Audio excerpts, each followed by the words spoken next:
Changes to Orianna, Nunu, Shen, Karthus, Soraka, and LeBlanc in this episode of the Patch Preview. Welcome, Summoners, to the League of Legends Patch Preview. I'm Freak and I'm here with Morello, lead champion designer. Together, we'll be discussing some gameplay changes coming into the next update for League of Legends. Note that this video does not cover every single change, but will explain the thought process behind some of our decisions. Orianna is an extremely high-skilled champion, constantly repositioning the ball to play well. However, she's held back by feeling a bit unresponsive.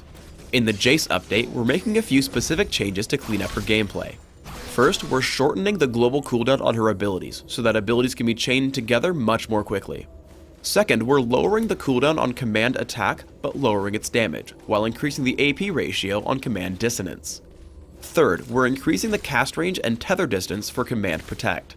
Finally, we're adjusting the values on her passive Clockwork Windup to rely on fewer stacks. What does this all mean for Orianna?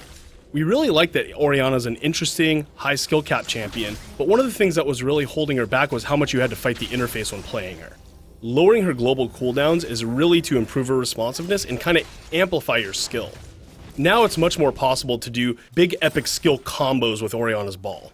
Move a ball into position, slow them down, and then shield an ally kind of all in one fell swoop, which is really exciting and really high skill and hard to pull off. We want to make that possible now.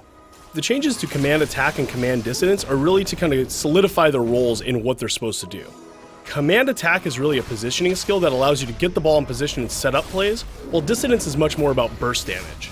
Increasing the range on command protect allows Orianna to use her allies more effectively as new avenues of attack. This means every ally you see is a possible way for you to set up a new combo on an enemy. Additionally, her ultimate now goes on a short cooldown whenever it snaps back to Orianna, so say when an ally flashes out of range, you don't waste your ultimate unintentionally.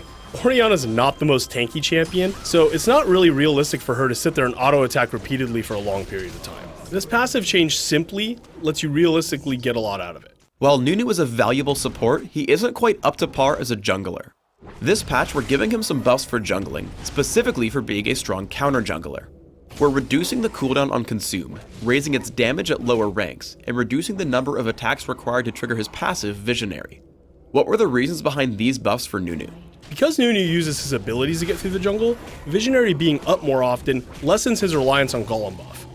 Consume is really Nunu's primary jungling spell, and so buffing it makes him not only faster in the jungle, but more able to counter jungle since it's really good at stealing big monsters. Global ultimates have started dominating high-level play, and teams are almost forced into picking or banning Karthus, Shen, and Soraka every game. In the Jayce update, we're raising the cooldowns of their ultimates, especially at high ranks. Why have we chosen these specific nerfs for these three champions? Global ultimates apply a lot of pressure and also don't need to worry about positioning, so to balance them out, they need to have longer cooldowns than other ultimates. With longer cooldowns, teams without global ultimates now have an opportunity to counterattack and apply pressure back to teams that do have them.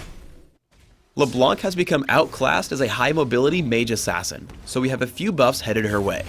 We're raising the missile speed on Sigil of Silence, lowering the cooldown of Distortion, and adding a cool interaction with her ultimate. Now, whenever LeBlanc casts both Distortion and the mimicked version back-to-back, she can choose to jump back to either origin point. What will these buffs do for LeBlanc? Increasing the missile speed on Sigil of Silence means you can't waste the mark it leaves behind by hitting with another spell while it's in flight to the target. The changes to Distortion and Mimic do a few really cool things. First, and I think most importantly, this is a really fun change. Seriously, go try it and blink all over the map. It's awesome. It also lets LeBlanc be much more tricky. Now, when you mimic Distortion, you can choose one of 3 places to juke to, which will really let you play with your opponent's mind and kind of control them. One of LeBlanc's primary decision points is supposed to be about what spell do I mimic, and this makes mimicking Distortion much more attractive than it ever was before. Thanks for tuning in to the League of Legends Patch Preview. Please subscribe to the Riot Games YouTube channel above and leave us your comments just below the video.